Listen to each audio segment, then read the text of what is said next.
രാജസ്ഥാനിൽ രണക്പൂർ എന്ന സ്ഥലത്ത് മനോഹരമായൊരു ക്ഷേത്രമുണ്ട്. ആ ക്ഷേത്രത്തിൽ 1000 സ്തംഭങ്ങളുണ്ട്. എല്ലാ തൂണുകളും മാർബിളിൽ കൊത്തിയെടുത്തവയാണ്. വാസ്തുശില്പിയുടെ ധൈര്യം അതിൽ കാണാം. അതിൻ്റെ രൂപകൽപ്പന പ്രകാരം നിങ്ങളതിൽ ഒരു തൂൺ തകർക്കുകയാണെങ്കിൽ ആ കെട്ടിടം മുഴുവനും തകർന്നു വീഴും. സാധാരണഗതിയിൽ എല്ലാ വാസ്തുശില്പികളും നിർമ്മിക്കുക 5 തൂണുകൾ വീണാലും ആ കെട്ടിടം തകർന്നു വീഴാത്ത രീതിയിൽ അവരത് നിർമ്മിക്കും. പക്ഷേ ഈ വാസ്തുശില്പിക്ക് അത്രമാത്രം ധൈര്യമുണ്ട്. കാരണം അയാളുടെ നിർമ്മിതിയെക്കുറിച്ച് അയാൾക്കത്ര ഉറപ്പുണ്ട്. ക്ഷേത്രം പണിതിട്ട് 800-900 വർഷങ്ങളായി ഇതുവരെ തകർന്നു വീണിട്ടില്ല. അതങ്ങനെ തന്നെയുണ്ട്. അതാണ് സ്രഷ്ടാവിൻ്റെ ധൈര്യം. ഒരു ശ്വാസം നിങ്ങൾ ഉള്ളിലേക്ക് എടുത്തില്ലെങ്കിൽ നിങ്ങൾ തീർന്നു.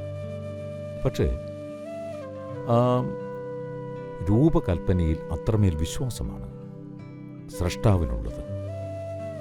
ശ്വാസം ഉള്ളിലേക്കെടുക്കുന്നു, പുറത്തേക്ക് വിടുന്നു, ഉള്ളിലേക്കെടുക്കുന്നു, പുറത്തേക്ക് വിടുന്നു, ഉള്ളിലേക്കെടുക്കുന്നു, പുറത്തേക്ക് വിടുന്നു.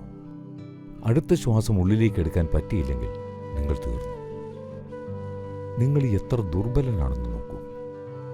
അതേസമയം ഇതെത്ര ദൃഢമാണ് എന്ന് നോക്കൂ.